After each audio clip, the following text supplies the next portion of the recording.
નમસ્કાર. ધોરણ 9 વાલા વિદ્યાર્થી મિત્રો, આજે આપણે ગુજરાતીની અંદર વિભાગ ડી નું છે એ સંપૂર્ણ સોલ્યુશન છે એ આ વિડિયો લેક્ચરની અંદર જોવાના છીએ. જેમાં નીચે આપેલા પંક્તિઓનો આશરે 15 વાક્યોમાં અર્થ વિસ્તાર કરો. એમાં પહેલું છે, સફળતા જિંદગીની હસ્તરેખા નથી હોતી, છણાયેલી ઇમારતો એના નકશામાં નથી હોતી. તેમનો વિસ્તાર છે વિદ્યાર્થી મિત્રો. આ પંક્તિઓ દ્વારા કવિ પુરુષાર્થ મહેનતનું મહત્વ સમજાવે છે. ઘણા લોકો એવું માને છે કે નસીબમાં હશે તો મળશે, પણ હકીકતમાં સફળતા હાથની રેખાઓ જોઈને બેસી રહેતી નથી. એટલે કે તમારે કંઈક કરવું હોય તો કંઈક મહેનત તો કરવી જ પડે. જેવી રીતે કોઈ સુંદર ઇમારતનો નકશો કાગળ પર દોરવાથી ઇમારત આપોઆપ ઊભી થઈ જતી નથી. તેના માટે ઈંટ, પથ્થર અને મજૂરીની જરૂર પડે છે. તેવી જ રીતે જીવનમાં ઉચ્ચ ધ્યેય હાંસલ કરવા માટે નસીબ ભરોસો બેસી ન રહેવું જોઈએ. એટલે કે એના માટે કંઈક ને કંઈક મહેનત અથવા તો કંઈક ને કંઈક કરતું રહેવું પડે, સતત એક્ટિવ રહેવું પડે. બોધ, નસીબ કરતા મહેનત ચડિયાતી છે, સિદ્ધિ તેજ જય વરે જે પરસેવે નહાય. એટલે કે જે મહેનત કરે એને સફળતા છે એ બાળકો 100% મળતી હોય એવું કહેવા માંગે છે. ત્યારબાદ પ્રશ્ન ક્રમ 2 છે, સજ્જન કેરા સંગથી ટળે બધા પરિતાપ, શીલ લાખ પર દાપતા ઉત્તમ ઉઠે છાપ. તો એમની અંદર કીધું છે, અહીં સત્સંગ નો મહિમા વર્ણવવામાં આવ્યો છે. સમજૂતી છે, સજ્જન વ્યક્તિનો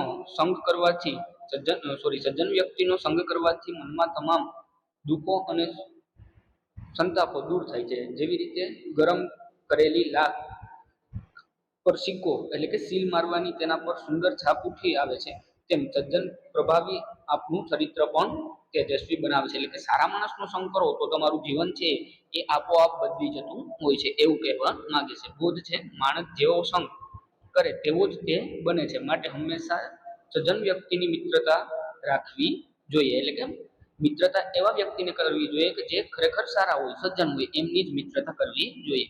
ત્યારબાદ પ્રશ્ન ક્રમ 3 છે, નીચે દ્રષ્ટિ તે નવ કરે જે મોટા કહેવાય, સતલંઘન જો સિંહ કરે તોય તૃણ નહીં ખાય. એટલે આની અંદર કીધું છે, આ પંક્તિમાં ખાનદાની અને સ્વાભિમાનની વાત કરવામાં આવી છે. એટલે કહેવાય છે ને કે ભૂખો રહી આવત ભૂખો રહી પણ ખડ નો ખાય, એના જેવી વાત થઈ. જો જે વ્યક્તિ ખરેખર મહેનત કરે છે તે ગમે તેવી મુશ્કેલીમાં પણ ક્યારેય નીચું કે અધમ કરતી નથી. ઉદાહરણ તરીકે સિંહ જંગલનો રાજા છે. જો તેને 100 દિવસ સુધી ખાવાનું ન મળે અને તે ભૂખે મરતો હોય તો પણ તે ક્યારેય ઘાસ તૃણ ખાતો નથી. તે પોતાનું સ્વાભિમાન જાળવી રાખે છે. એટલે કહેવાય છે કે હાવજ ભૂખ્યો રહે પણ ક્યારેય ખડ ખાય નહીં. બોધ, ગમે તેવી આફત આવે તો પણ મનુષ્યએ પોતાના સંસ્કાર અને મર્યાદા છોડવી જોઈએ નહીં. એટલે કે પોતે પોતાના ગુણ છે એ જાળવી રાખવા જોઈએ. ત્યારબાદ ચોથું છે, મન મેલા તન ઉજળા, બગલા કપટી અંગ, તેથી તો કાગ ભલા તનમન એક જ રંગ. એમની અંદર કીધું છે, અહીં પર બાહ્ય દેખાવ કરતા આંતરિક શુદ્ધિનું મહત્વ બતાવેલું છે. એટલે કે બહારથી ભલે ગમે તેવો દેખાવ આવેલો હોય પણ જો અંદરથી જ સારું ન હોય તો એ શું કામનું એમ. તેની અંદર કીધું છે, બગલો દેખાવમાં એકદમ સફેદ અને શાંત લાગે છે, પણ તેનું મન કપટી હોય છે.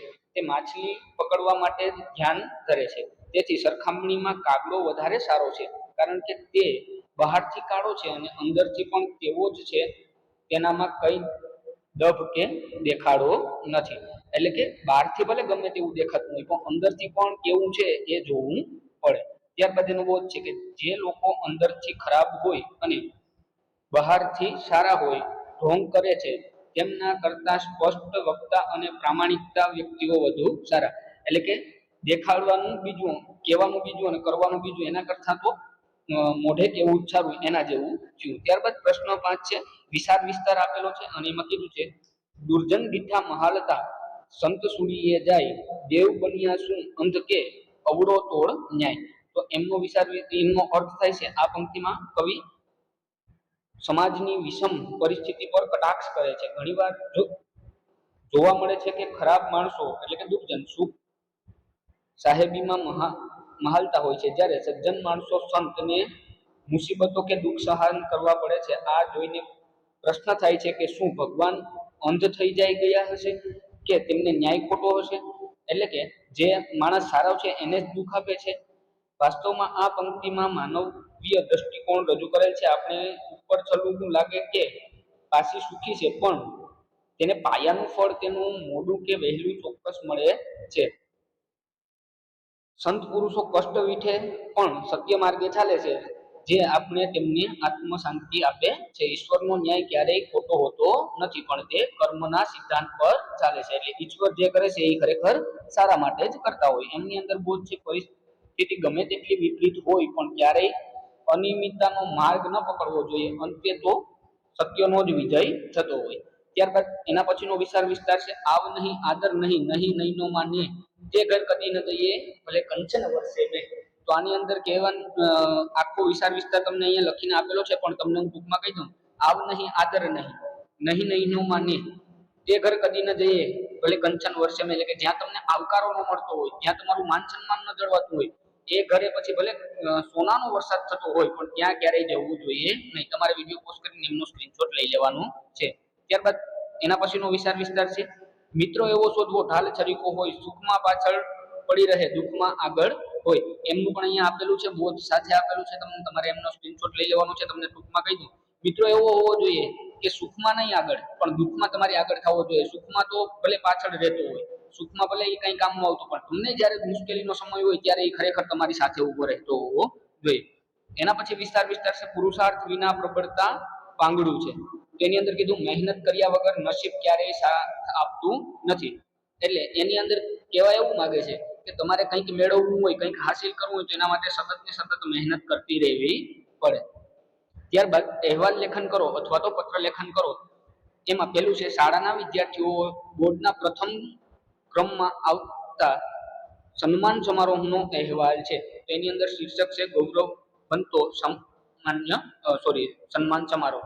જેની તારીખ આપેલી છે, તમે તમારી રીતના તારીખ લખી શકશો. 1 જૂન 2026. સ્થળ છે એપીજે એકેડેમી અને એની અંદર તાલાળા. એટલે તમે ત્યાં તમારી શાળાનું નામ પણ લખી શકો. એમનું પણ સંપૂર્ણ સોલ્યુશન અહીંયા આપેલું છે. તમારે વિડીયો પોસ્ટ કરીને લખી લેવાનું છે, જરા ચેક કરી લેવાનું છે. બીજું છે, શાળામાં વૃક્ષારોપણ કાર્યક્રમ નો અહેવાલ. તો એમનો પણ સંપૂર્ણ અહેવાલ તમને અહીંયા આપી દીધેલો છે. તમારે એમને લખી લેવાનો છે, તૈયાર કરીને જવાનો છે. અને આમાં થોડું ઘણું હજી અહીંયા ટૂંકમાં લખેલું નથી, પણ તમારે થોડુંક આને લંબાવીને લખવાનું છે. આના રૂપ અનુરૂપ હજી 1-2 મુદ્દા પણ બનાવી લેવાનું છે. બાકી એટલું ખરેખર તમારા માર્ક માટે તો પૂરતું જ છે, બરાબર. પણ તમારે હજી થોડું લંબાવવાનું છે, એટલે તમારા માર્ક ક્યારેય કપાય નહીં. અને આ બધા અહેવાલો મોસ્ટ આઈએમપી છે, તમારે ખાસ કરવાના છે. ત્યારબાદ છે, વહેમ સામેની ઝુંબેશનો અહેવાલ, બરાબર. તો એમની અંદર છે, એનો અહેવાલ તમને અહીંયા લખીને આપી દીધો છે. તમારે એમના સ્ક્રીનશોટ લઈ લેવાના છે. બેંક કર્મચારીની પ્રમાણિકતાનો અનુભવનો અહેવાલ છે, એ પણ તમને અહીંયા આપી દીધેલો છે. તમારે એમનો સ્ક્રીનશોટ લઈ લેવાનો છે, એ સારી એવી રીતના તૈયાર કરી લેવાનું છે. પાંચમું છે, શાળામાં યોજાયેલ શિયાળુ રમોત્સવનો અહેવાલ. તો એ પણ અહીંયા તમને આપી દીધેલો છે. તમારે એમને સારી એવી રીતના તૈયાર કરી જવાનો છે. એના પછી પીવાના પાણીની અછત અંગે નગરપાલિકા કમિશનરને અરજી લખવાની છે. જો અરજીઓ પણ બધી છે એ મોસ્ટ આઈએમપી આપેલી છે, તમારે ખાસ આને તૈયાર કરવાની છે. જો મ્યુનિસિપલ કોર્પોરેશનની અંદર લખવાનું છે, તે પ્રતિ મ્યુનિસિપલ કમિશનરશીપ નગરપાલિકા કચેરી, અને તમે તમારું જે શહેર હોય એનું નામ અહીંયા લખી નાખવાનું. ત્યારબાદ વિષય, અમારા વિસ્તારમાં પીવાના પાણીની તીવ્ર અછત બાબતે જે પત્ર લખવાનો છે, અને માનનીય સાહેબ શ્રી એવું કરી અને પછી આ લખવાનું કે ભાઈ અમારા વિસ્તારમાં આ પ્રોબ્લેમો છે, બરાબર. અને એના ઉપર વિસ્તારમાં લખી અને પછી આપનો વિશ્વાસ એવું કરીને તમારું નામ છે એ અહીંયા નીચે લખી દેવાનું છે. કચરાના ઢગલા દૂર કરવા મ્યુનિસિપલ કમિશનરને પત્ર લખવો છે. તો કઈ રીતના લખશું? તો કે પેલા પ્રતિ મ્યુનિસિપલ કમિશનરશીપ અમદાવાદ મ્યુનિસિપલ કોર્પોરેશન. એટલે તમારે અહીંયા તમારા વિસ્તારનું નામ પણ લખી શકશો. વિષય છે, સોસાયટી પાસે ખડકાયેલા કચરાના ઢગલાને દૂર કરવા બાબતે સાદર પ્રણામ કરી અને એવી રીતના લખવાનું છે. ત્યારબાદ એમનું લખી અને પછી આપને લાસ્ટમાં લખવાનું છે આપનો નંબર, તમારું અહીંયા નામ લખી લેવાનું છે. સ્કોલરશિપ મેળવવા માટે આચાર્યને અરજી લખવાની છે. તો એમાં પ્રતિ આચાર્યશ્રી કરવાનું, જેને લખવાની હોય ત્યાં એમનું નામ લખવાનું, આચાર્યશ્રી. તમારી શાળાનું નામ અને ગામ અને શહેર લખવાનું છે. વિષય થશે તેજસ્વી વિદ્યાર્થી તરીકે સ્કોલરશિપ મેળવવા બાબત આદરણીય સાહેબશ્રી. પછી અહીંયા સ્કોલરશિપ બાબતે લખવાનું કે હું આપની શાળામાં ધોરણ 5, 7 કે 9માં અભ્યાસ કરું છું. મેં ગત વર્ષે પરીક્ષામાં 92 ગુણ સાથે વર્ગમાં પ્રથમ ક્રમાંક મેળવ્યો છે. તો મને સ્કોલરશિપ મળવા બાબતે તમારી સાથે તમે તમારી રીતે લખી શકો. આપનો આજ્ઞાકીય વિદ્યાર્થી અને અહીંયા તમારું નામ અને રોલ નંબર લખી નાખવાના. ત્યારબાદ SSC બોર્ડમાં પ્રથમ આવવા બદલ મિત્રને અભિનંદન પાઠવવાનું છે. તો એમનું સરનામું, બરાબર, તમારું નામ લખવાનું છે, તારીખ, અને પ્રિય મિત્ર એમનું નામ લખવાનું છે, અને એમને શુભેચ્છા પાઠવવાની છે કે આજ અખબારમાં SSC બોર્ડનું પરિણામ જોયું, તેમાં તમારું નામ આખી શાળામાં પ્રથમ ક્રમે જોઈ મારું હૃદય આનંદ ભરાઈ ગયું છે અને તમને આ ભવ્ય સફળતા માટે ખૂબ જ અભિનંદન છે. અને તમારે કહેવાનું કે ભાઈ મેં તમારી સાથે આ સમય વિતાવ્યો છે, મને ખૂબ આનંદ થયો, અને પેલું બીજું ત્રીજું પાછું જે તે તમે લખવું તમારી સાથે લખી શકો. તમારો પ્રિય મિત્ર એવું કહીને તમારું નામ અહીંયા નીચે લખી આપવાનું છે. લોકગીત સ્પર્ધામાં પ્રથમ અથવા આવવા બદલ નાની બહેનને અભિનંદન પાઠવતો પત્ર, એમનું પણ અહીંયા સંપૂર્ણ રીતે લખેલું છે, બરાબર. તમારે એમને સ્ક્રીનશોટ લઈ લેવાનું છે અને સારી એવી રીતના તૈયાર કરી લેવાનું છે. એના પછી છે ગદ્યાત ગ્રહણ અથવા પદ્યાત ગ્રહણ છે. તો આના ઉપરથી તમારે પ્રશ્નના જવાબ આપવાના છે. તો શારીરિક મહેનત શા માટે કરવી પડે છે? તો જીવન વ્યવહારના ચાલવા માટે અને અનાજ, કાપડ તથા મકાન જેવી પાયાની જરૂરિયાતો પૂરી પાડવા અથવા તો ઉત્પાદક કામો કરવા માટે છે એ મહેનત કરવી પડતી હોય. ત્યારબાદ પ્રશ્ન 2 છે શારીરિક મહેનત કરવી પડે છે. એના પછી ત્રીજો પ્રશ્ન છે કામની કિંમત ક્યારે વધી જાય છે? તો એમનું પણ અહીંયા સોલ્યુશન આપેલું છે, તમારે વિડીયો પોસ્ટ કરીને લખી લેવાનું છે. આ પ્રશ્ન છે એ ખાસ બાળકો તમારે તૈયાર કરી લેવાના છે. ગદ્યખંડનો યોગ્ય શીર્ષક આપો તો શ્રમ અને બુદ્ધિનો સમન્વય છે એ આનો શીર્ષક થશે. ત્યારબાદ એના પછીનું છે એમના પણ આન્સર આપણે જોઈએ. સંવેદનશીલ વ્યક્તિનું હૃદય કેવું હોય છે? તો સંવેદનશીલ વ્યક્તિનું હૃદય બીજા માટે ફૂલ જેવું કોમળ અને પોતાના માટે પથ્થર જેવું કઠોર હોય. ત્યારબાદ બીજું છે હિન્દુસ્તાનની ધરતીની મહેક શેમાં છે? સંવેદનશીલ વાહક કોણ છે? તો એમનો પણ આન્સર અહીંયા આપેલો છે, તમારે એમને લખી લેવાનો છે.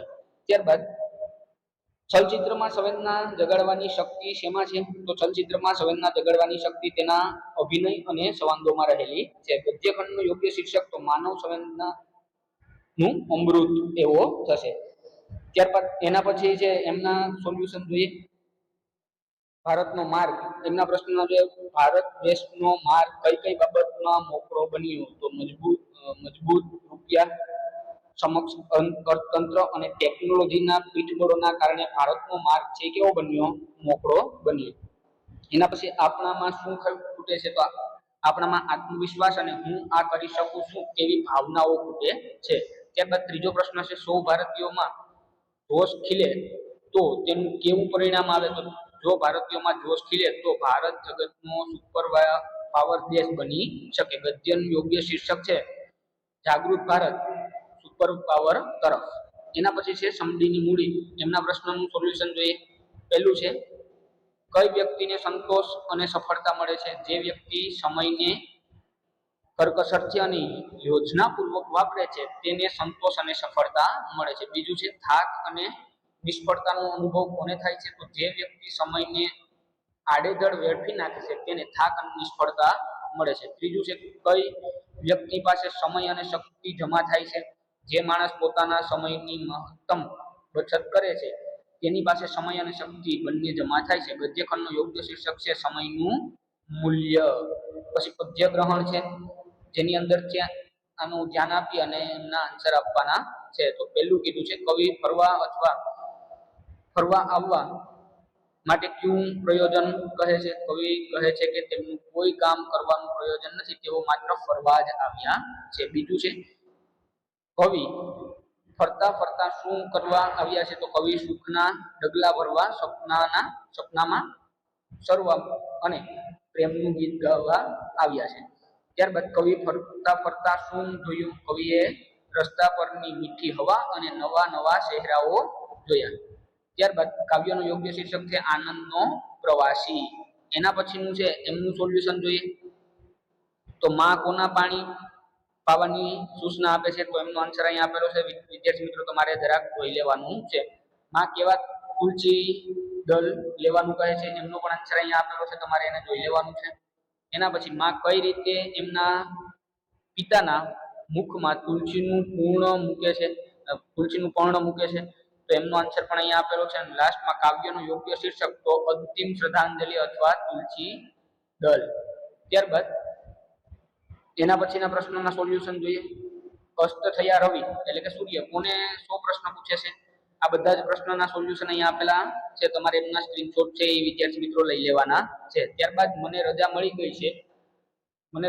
ગઈ છે એમના પ્રશ્નોના સોલ્યુશન જોઈએ તો એમના પણ 4 પ્રશ્નોના સોલ્યુશન અહીંયા બાળકો આપેલા છે, તમારે એને વિડીયો પોસ્ટ કરીને સ્ક્રીનશોટ લઈ લેવાના છે અને વ્યવસ્થિત રીતના તૈયાર કરી લેવાના છે. ત્યારબાદ એના પછી છે હવે નગરમાં સવારે આવું કાવ્ય છે એની અંદર પણ પ્રશ્નના સોલ્યુશન જોઈએ, તમારે એમના સ્ક્રીનશોટ છે એ લઈ લેવાના છે બાળકો. ત્યારબાદ નીચે આપેલા મુદ્દાના આધારે આશરે 250 શબ્દમાં નિબંધ લખો તો ગ્રીષ્મનો મધ્યાહન, તો એમનો નિબંધ અહીંયા તમને લખીને આપેલો છે બાળકો, તમારે એમનો સ્ક્રીનશોટ લઈ લેવાનો છે. ત્યારબાદ વર્ષા ઋતુનો નિબંધ, તો વર્ષા ઋતુનો નિબંધ પણ તમને અહીંયા આપેલો છે, તમારે એમનો સ્ક્રીનશોટ લઈ લેવાનો છે બાળકો. પ્રકૃતિના કોળે 1 કલાક, તો એમનો પણ નિબંધ અહીંયા આપેલો છે, તમારે બાળકો એનો સ્ક્રીનશોટ લઈ લેવાનો છે. અને આ બધા જ મોસ્ટ આઈએમપી નિબંધો છે, તમારે ખાસ આને તૈયાર કરવાના છે. પુસ્તકોની મૈત્રી, તો એમનું પણ અહીંયા આખો નિબંધ તમને લખીને આપેલો છે, તમારે એમને તૈયાર કરી લેવાનું છે. પ્રવાસનું જીવન ઘડતરના સ્થાન, તો એમનું પણ સોલ્યુશન અહીંયા આપેલું છે બાળકો. અને જીવનમાં તહેવારોનું મહત્વ, એમનો પણ સ્ક્રીનશોટ લઈ લેવાનો છે. જાગ્યા ત્યાંથી સવાર, એમનો પણ તમારે સ્ક્રીનશોટ લઈ લેવાનો છે. પ્રાર્થના આત્માનો ખોરાક, તો એ પણ અહીંયા તમને સંપૂર્ણ રીતે તૈયાર કરીને આપેલો છે, તમારે એમનો સ્ક્રીનશોટ લઈ લેવાનો છે. અને લાસ્ટ વિશ્વ એક કુટુંબ છે, તો એમનો સ્ક્રીનશોટ બાળકો તમારે લઈ લેવાનો છે. અને જેટલા તમને આપેલા છે નિબંધો એ બધા તમારે ખાસ તૈયાર કરવાના છે. દુષ્કાળનો દાવાનળ, તો એમનું પણ સોલ્યુશન અહીંયા બાળકો તમને સંપૂર્ણ આપેલું છે. તો તમારે આ વિડિયો લેક્ચર છે એ તમારી એક્ઝામમાં ખાસ ઉપયોગી બનવાનો છે, તમને આમાંથી ઘણું એવું પૂછવાનું છે. તો થેન્ક યુ વિદ્યાર્થી મિત્રો. જો તમને મારો વિડીયો પસંદ આવે તો વિડીયોને લાઈક કરો, તમારા વિદ્યાર્થી મિત્રો સુધી શેર કરો અને અમારી ચેનલને સબસ્ક્રાઇબ